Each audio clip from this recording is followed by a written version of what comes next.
Evening there, it's Bernie Bear from Be Rooted Counselling here. I did a quick short yesterday on my YouTube channel, and just said that I would be doing a longer one this evening with regards to trauma bonding. So I'm kind of going to talk about that this evening and give a few examples and different stages, and kind of you comment and see if there's anything that kind of hits for you, or you think, gosh, yeah, I can remember that, or that helped me. And it's about sharing those experiences. So I just want to talk about stage 1, which you hear it quite a lot. It's quite a common theme. You hear the word love bombing, but it's not just love bombing, is it? It's where they can where you feel, oh, you're awesome, you're alive, I've never loved anyone like I love you, that kind of thing. But it's bait. They're kind of drip feeding those unhealthy traits, and it is drip feeding. And there's only way of saying it is that if you're in a normal, healthy attachment and someone was saying that to you, you'd be thinking, oh, that is amazing. You would think, I've never loved anyone like you. Hearing that, it's quite, well, yeah, initially it might be quite like, that's a bit over the top, especially sometimes the love bombing can start pretty early. So that's a massive red flag. But then the other one is they also need to show that you broke me, you're the only one who can fix me, that kind of stuff. So that's love bombing. And you hear it quite a lot. It's a kind of a bit of a buzzword, isn't it? Love bombing. And then going on to this next stage, which is trust and dependency. With this, they need everything. They will get everything in their power for you to trust them. I need you. I don't just want you, I need you. And you will tell me that one day. You will tell me how much you need me. You will, so someone who is in that stage, and usually it is generally people that have got a narcissistic personality disorder, or it can be where they've got traits, but there's a difference between someone who's got narcissism and the traits, because there's a complete difference. You can feel the traits. It's quite inconsistent. Whereas someone who's narcissistic, they've got like a god complex. It's all about in their ego. And then moving on to stage 3, which is a criticism stage. Slowly they will dig at you.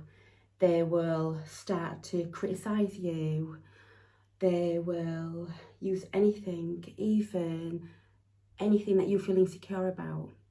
You've got a body type that I'm not really liking, or why do you not do this? You wash up in a really weird way, or demanding, and then they just demand more from you. That whole criticism about you as a person to get into your core, and this is when they're really digging their heels in, and then they use an amazing stage 4, which is manipulation and gaslighting. So that term coined in the 1930s from a theatre, and then it went into a film in the 40s. It was actually called Gaslight. It was about a husband who really had these gas lamps, and he would turn them down and turn them up. And his wife eventually said, you keep turning the lights down. He said, no, I'm not, you're going crazy, and used words crazy in the film. I personally don't like that word. And he made her, that insane, she had to be institutionalised in the film. And they will change the story, the narrative, to confuse you. So have you ever heard someone who, you were clear that you saw a text or a conversation, or you heard something? No, you didn't. That wasn't me. You must have misheard it. You're completely wrong. That's not true. I never did that. That kind of stuff. And that's where they gaslight you. And then you slowly kind of come into this kind of, which goes on to stage 4, giving up control, where you no longer know what to believe. And the only way I can describe it, and I've experienced it myself, is it's like a fog, a complete and utter fog. It's like being in the Matrix. You're living in their reality. You're not in your own reality. It's their reality, because their reality isn't okay, and usually is a narcissist. 9 times out of 10, it's someone who hasn't even got the diagnosis, which is pretty scary, especially if it's someone who's covert narcissist, which I'll kind of expand on one of my other YouTubes, because they are the kind of evil ones out of all of them. It's so hidden. But yeah, this giving up your control, you're giving up everything. You're giving up everything, and you start to lose yourself in that. And that's where we come on to stage 6. You lose yourself. You try to fight back. This person, but do you know what? You'll settle, because you just want a peaceful life. And you begin to lose all confidence. You feel insecure about yourself. You feel really vulnerable. And there's 2 people, the receiver and the doer. And the doer's usually the narcissist. And they know what they're doing because they're that unself-aware. So they really do know what they're doing. And it's someone who, so narcissist generally is someone who were never let their child feel.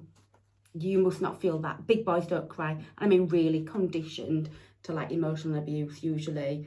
Don't cry. Big boys don't cry. That kind of stuff. And you lose yourself. You know, you kind of need this person for everything, because if not, you crumble. And you know, at that stage where you're kind of losing yourself, friends and family might notice it. They might have even noticed it before, actually. You know, little snippets where you kind of, usually you know, someone who's a receiver of this are usually quite, they can even be professionals. Let me make you aware of that. They're not vulnerable people who are going through this. They can be police, they can be doctors, they can be working mental health industry, just like I do, you know, and I've experienced it myself. And it's the only way to describe it, is a complete fog, especially if the person, the doer, uses certain traits like NLP or that kind of stuff, because they use anchoring, and I've seen that myself. And you don't realise until you come away from that fog and you go see your friends and family, it's like, are you okay? Or they might notice little snippets of your personality, or you're feeling insecure, I'm not feeling okay. You know, when you come away from the fog, you can have a bit of clarity, but then you're addicted to the cycle. You're addicted, a bit like, so the only way to describe it is breadcrumbing. You might have heard this. It reminds me of the Jack and Jill story, you know, where they're putting the breadcrumbs down. But breadcrumbing is basically where it's like a drug. You are in this cycle of dopamine, and it's like a drip feed, this cycle of dopamine and cortisol, and then mixed together. It's like a little bit of a heroin. The only way to describe it is, feels like you're in a like you need your next fix, because them are your needs. They've put that onto you. Their reality, their needs are now on you, and this is really hard to break, because you know it is a trauma bond. And you know, usually people who have gone through something pretty significant, it could even be, I don't know, miscarriage, death of a family member, or it could be even domestic abuse. You know, I mean, this is abuse. It could be where you've gone out and the partner's got absolutely stonking drunk, and there's been an argument, there's shouting, lots of arguments. But what happens next, what usually happens, you know, when you're addicted to this cycle, is there's intense sex. And the intense sex then kind of connects you back into that, because you're having all of those happy hormones again. So you kind of, and it is an addiction, it is like your own little heroin. And you know, all I can say is to that, run a mile. Just going over that and summarising, it's I think on my next channel I'm going to kind of go through the stages or the support of no contact after that kind of relationship. But yeah, that is the 7 stages of trauma bonding, and this is quite a snapshot. This is like 10-15 minute snapshot, you know, and I could do 3 or 4 hours on this, on each stage, and unpicking it even more, which I plan on doing it. But this is kind of early days, and I hope you liked listening to this. Or if you've got any questions, send me a comment, like my stuff, subscribe. So yeah, thank you for watching and listening. Thank you.